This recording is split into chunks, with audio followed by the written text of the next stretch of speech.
When the European Union gathered to pass its 19th set of economic sanctions against Russia, the goal was to maintain a unified geopolitical front. But getting all 27 member states to agree is incredibly difficult. By design, a single nation holding out can freeze the entire process. That roadblock came from Slovakia, directly breaking rank with its Western allies. To understand why a European member state is actively obstructing international diplomacy, we have to look past the meeting halls in Brussels and head deep into the Slovakian countryside. In the rural villages around Banská Bystrica, residents are dealing with a very physical anxiety. The local brown bear population has become a major safety concern for farmers, who feel the national government is ignoring their daily struggles. This chart shows how that localized fear connects to a deeper economic reality. Comparing Slovakia's average monthly pension of €680 against Germany's reveals a stark contrast. Despite paying similar prices for consumer goods, Slovakian seniors survive on half the income. 3 decades after the fall of communism, many of these rural citizens feel completely abandoned by the pro-European political establishment. They worked hard their entire lives, only to be left behind in the transition. That combination of physical fear and severe economic stagnation created a massive political vacuum, leaving a frustrated working class searching for anyone willing to listen. Robert Fico knew exactly how to speak to that frustration. When he first served as prime minister in 2006, Western leaders actually viewed him as a reliable pro-European moderate.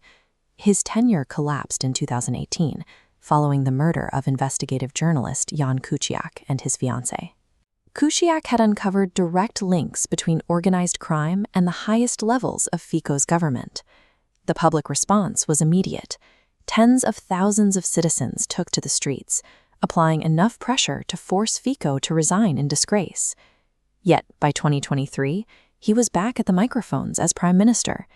He achieved this by aggressively campaigning on the rural anxieties we saw earlier, promising strong, localized solutions to Slovakian problems while explicitly distancing the country from Brussels.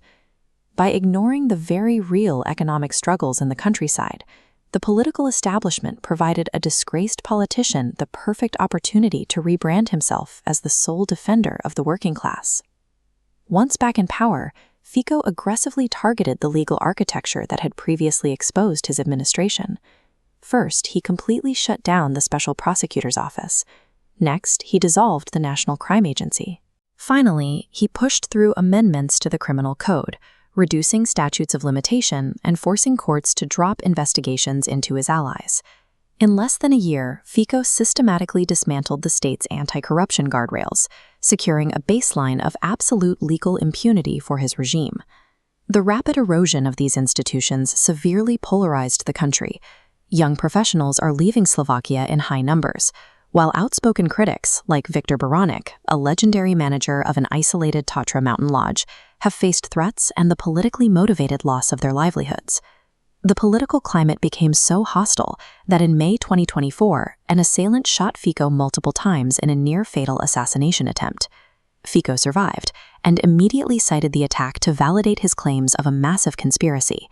He doubled down on his aggressive rhetoric, using the shooting as justification to further suppress independent journalists and political opposition. Which brings us back to the European Parliament in Brussels, where the fallout of Fico's domestic consolidation is fully on display. Because the European Union requires unanimous consent to pass major foreign policy decisions, the entire bloc is exceptionally vulnerable to a single holdout. Fico has leaned heavily into this leverage, openly allying with other disruptive leaders like Hungary's Viktor Orbán to build a powerful, obstructive voting bloc. By capturing the legal and political systems within his own borders, Fico secured the exact authority needed to stall a continent's foreign policy.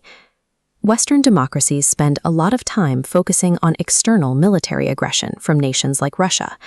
But the most severe threat to the European project doesn't come from across a border. It comes from within its own meeting rooms.